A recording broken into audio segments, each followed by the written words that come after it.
अब हम लोग साइड सिमिलरिटी पढ़ चुके हैं, अब पढ़ेंगे क्या? Side angle side similarity.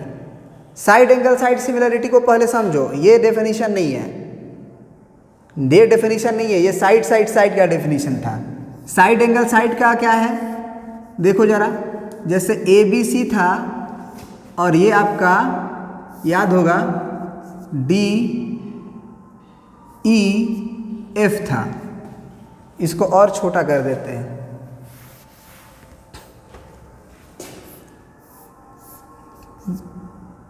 ए बी सी।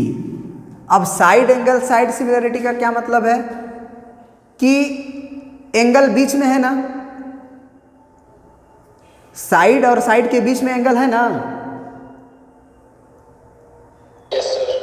तो साइड इक्वल नहीं होंगे, ऐसा मत सोचो कि ये वाला साइड इसके इक्वल होना चाहिए ना, रेशियोज और उनके बीच का एंगल, ये बहुत इंपॉर्टेंट है। कभी कभी क्या होता है ना कि तुमको A B by D E देगा और A C by D F देगा, लेकिन एंगल बी को एंगल ई के बराबर देगा, ये बराबर नहीं देगा, एंगल बी को एंगल सी के। तो क्या यहाँ पे साइड एंगल साइड सिमिलरिटी लग सकता है? ये नहीं लगेगा। कारण क्या होगा नहीं लगने का? क्योंकि जो साइड का रेशियो दिया है A B D E A C D F, उसके बीच में एंगल आना चाहिए और एंगल बी इन दोनों साइड के बाहर है। तो ये बहुत ज़रूरी है। आप ये लिखोगे definition, two triangles are said to be similar if ratios of two sides, ratio of, यहाँ क्या लिखोगे? टू, यहाँ क्या लिखोगे? To.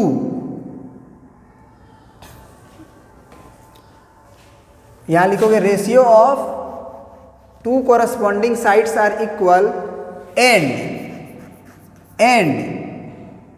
Included angles are equal, included angles are equal.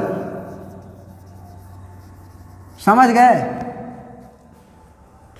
आपने देखो किताब में तुम्हारा डेफिनेशन वगैरह सिमिलरिटी का बहुत अच्छे से दिया है, हम बस मीनिंग लिखे हैं कि two triangles are said to be similar if ratios of two corresponding sides are equal and included angles are also be equal. ये दोनों होने चाहिए। इसका मतलब गिवन क्या है हमारे लिए, जरा बताओ गिवन क्या है?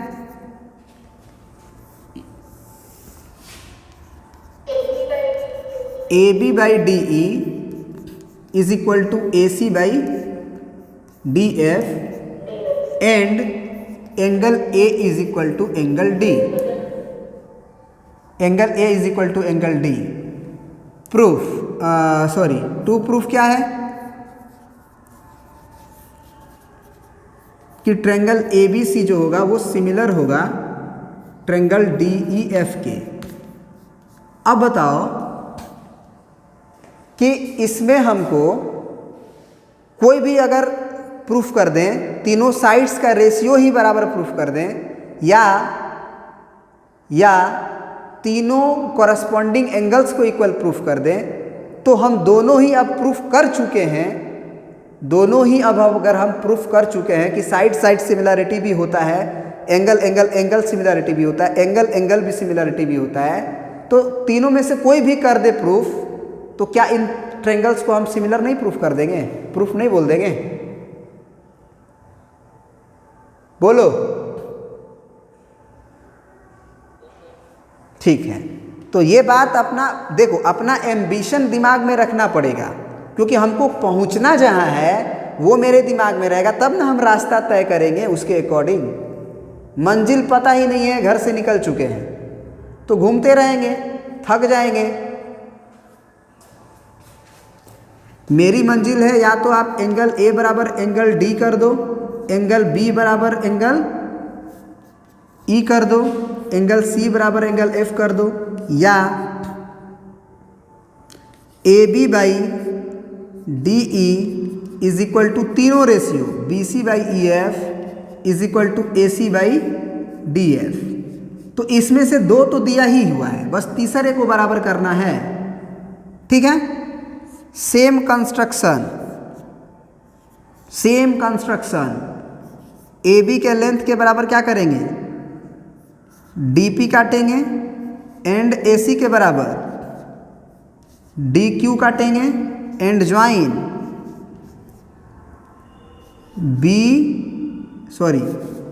P Q. ए बी के लेंथ के बराबर डी पी काटे, ए सी के लेंथ के बराबर क्यू काटे और पी क्यू को ज्वाइन कर दिए। ठीक है, अब हम प्रूफ में क्या लिखेंगे जी, अब हमको प्रूफ करना है। प्रूफ में क्या लिखेंगे, हमको क्या दिया हुआ है, हमको जो दिया हुआ है वो लिखो पहले। हमको दिया हुआ है A B by D P is equal to A C by A B by D E न दिया है, A B by D E is equal to A C by D F. ये दिया हुआ है कि नहीं दिया हुआ है, बोलो। अब हम लोग ए बी के जगह पे क्या लिख सकते हैं बाई कंस्ट्रक्शन, डी पी। तीनों का प्रूफ एक जैसा तुमको नहीं लग रहा है, डी पी डी ई रहने दो और इधर ए सी के जगह पे डी क्यू और नीचे डी एफ। अब बताओ ये कहाँ से लिख दिए, ये कहाँ से लिख दिए, by construction.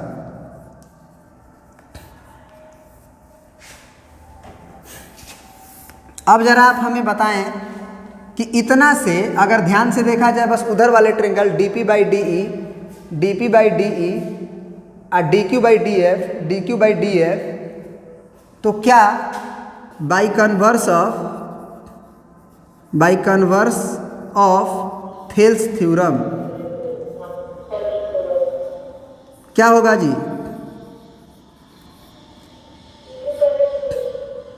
D P upon D, यही बार बार लिख रहे हैं, by converse of Thales theorem parallel हो जाएगा ना, P Q is parallel to E F. और जैसे ही पैरेलल हुआ, क्या हम एंगल P को एंगल E के बराबर एंड एंगल Q को हम लोग एंगल Q को हम लोग एंगल F लिख सकते हैं, बोलो। लिख सकते हैं। अब जरा बताओ हमें कि क्या हम लोग ट्रेंगल डी पी क्यू को डी ई एफ के सिमिलर लिख सकते हैं, triangle D P Q is similar to triangle D E F by angle similarity, बोलो। जैसे ही सिमिलर हुआ D P by D E is equal to P Q upon E F, दूसरा लिए। अब तीसरा D Q upon D F होगा, बोलो।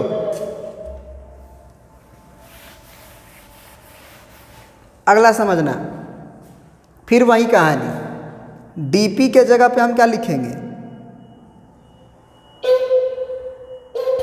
ए बी, और डीई रहने दो। पी क्यू के जगह पे हम पी क्यू ही रहने देंगे, उससे कोई लेनी ही देन नहीं है। और डी क्यू के जगह पे क्या लिखेंगे, अब फिर से हम बोल रहे हैं कि जरा आप यहाँ पे बताओ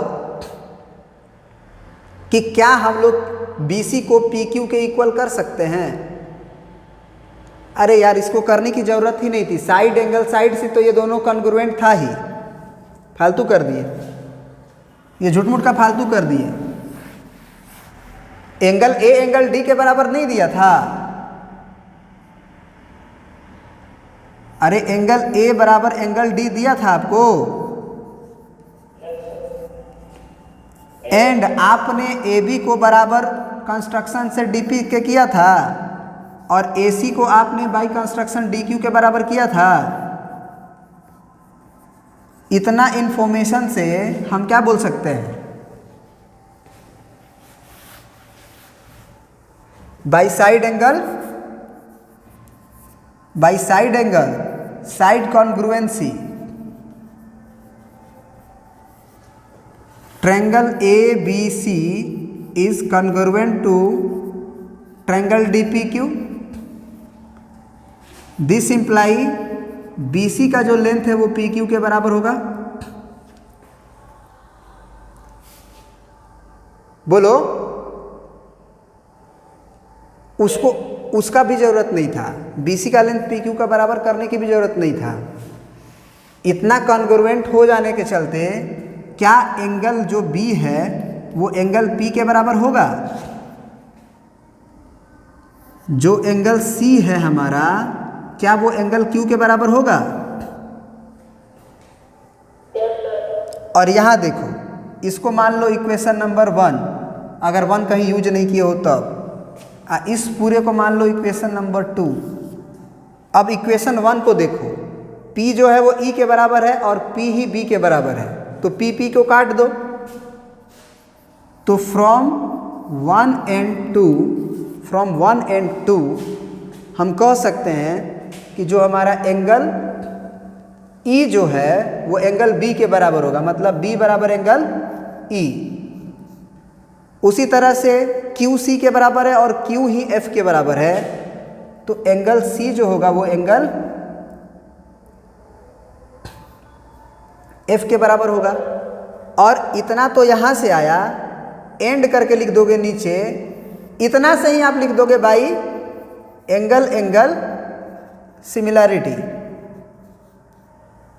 तीसरा एंगल तो वैसे दिया भी है, एंगल ए एंगल डी के बराबर, B को E के बराबर कर ही लिए, C को F के बराबर कर ही लिए, तो वो उसको भी लिख के भाई एंगल सिमिलैरिटी लिख सकते हो, या इतना भी लिख सकते हो कि भाई angle similarity triangle ABC is congruent to triangle DPQ, और सॉरी सिमिलर लिख दो, सिमिलर ट्रायंगल DEF, DPQ नहीं बल्कि DEF प्रूव्ड। समझ गए ये बात? बोलो, किसी को कोई दिक्कत है समझने में?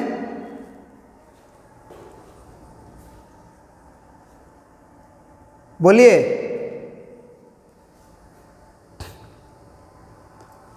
आपको हमने पढ़ा दिया angle similarity, angle similarity, side similarity, side angle side similarity. Side angle similarity नहीं होता है। क्या सुने? साइड एंगल सिमिलैरिटी नहीं होता है। एंगल हमेशा क्या होना चाहिए? उन दोनों के बीच में। हाँ, लेकिन एंगल साइड एंगल सिमिलैरिटी होगा कि नहीं जी? एंगल साइड एंगल,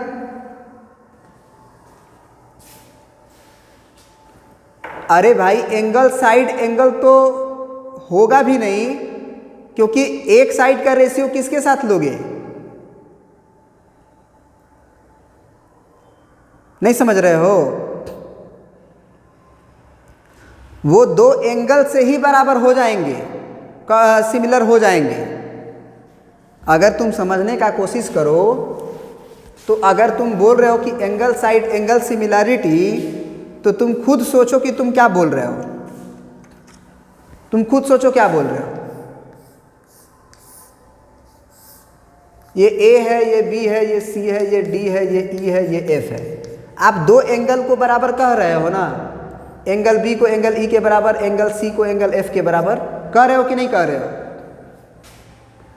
अब जो साइड बचा जो बीच में, उसका रेशियो किसके साथ लोगे? लेकिन क्या एंगल साइड एंगल सिमिलैरिटी कोई होगा नहीं, लेकिन अगर दोनों एंगल के कॉरस्पॉन्डिंग के बराबर हो जाए तो मात्र एंगल सिमिलैरिटी से उसे सिमिलर नहीं बोल देंगे।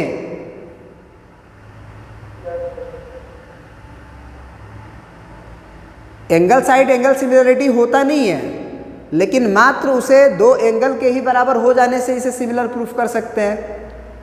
हाँ, कॉन्ग्रुएंसी में अगर ऐसा है तो कॉन्ग्रुएंसी में लेंथ बराबर होने चाहिए और एंगल भी बराबर होने चाहिए, तब कॉन्ग्रुएंट होता है।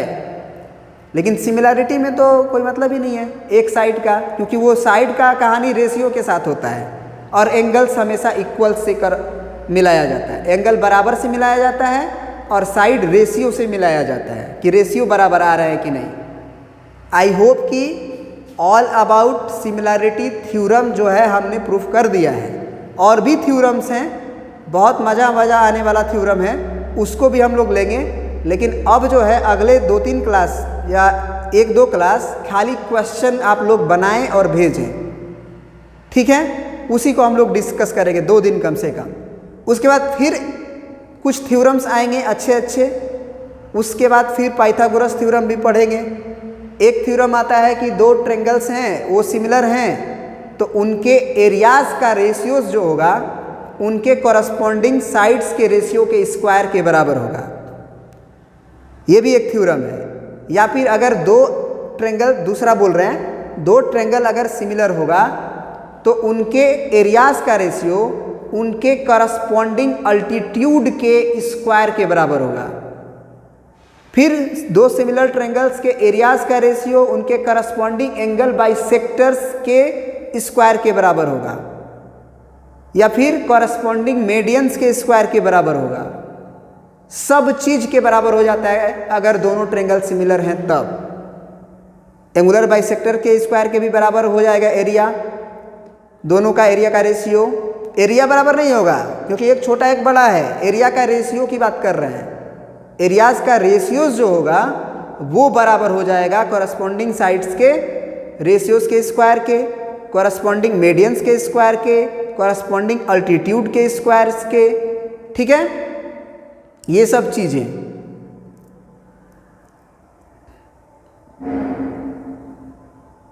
ठीक है, तो आज इतना ही रहने देते हैं, अगले क्लास में फिर देखते हैं। आप क्वेश्चन जरूर बनाएं और भेजें। चलिए आज इतना ही रहने देते हैं। Thank you.